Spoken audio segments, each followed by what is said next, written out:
Here to react, retired Sheriff of Hennepin County and former Minneapolis police officer Richard Stanek. Good morning to you, sir. Hey, good morning, Carly. All right, so people are heading to the polls today, and what are they voting for? Are they voting to completely get rid of the police department and replace them with mental health counselors? Is that the plan?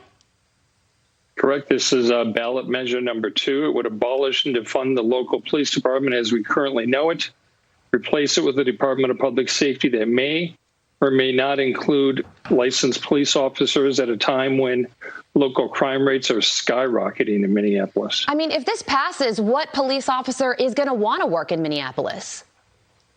You know, it's going to be really tough. They've already down 300 plus officers. That's over a third of their force. They've got less than 300 officers actually working the street out on patrol in 5 neighborhood precincts. It's unbelievable. The residents themselves have to take matters into their own hands. And then you look at the number of murders, shootings, carjackings.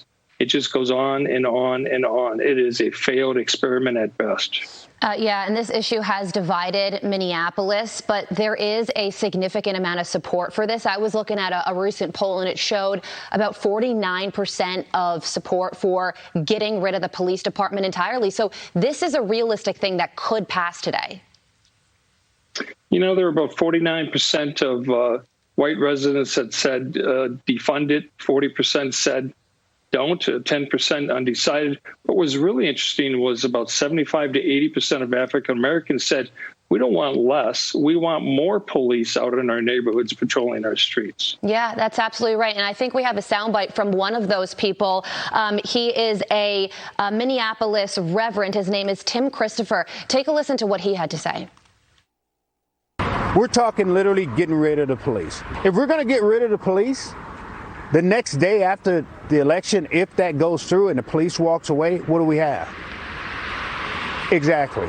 They have no clue what they have. We need police. Yeah, he says that the community needs police. So if they don't have police, what happens to the community? Because there's already an increase in crime right now. How much higher would that number go up? Well, we're sitting at 81 murders this year. 84 was the high last year. We still got a couple more months to go. Over 650 people have been hit by gunfire already this year.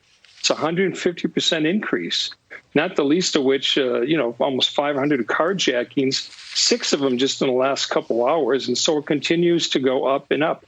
Reverend Christopher is a good guy. He and his soldiers that patrol the north side of Minneapolis, they had actually sent a letter to the governor of the state of Minnesota a couple weeks ago saying, hey, please, governor, declare our neighborhood a war zone. Send us National Guard troops. Send us state troopers. We need help. We're besieged. They got nothing in return. And here we are. It's Election Day in Minneapolis.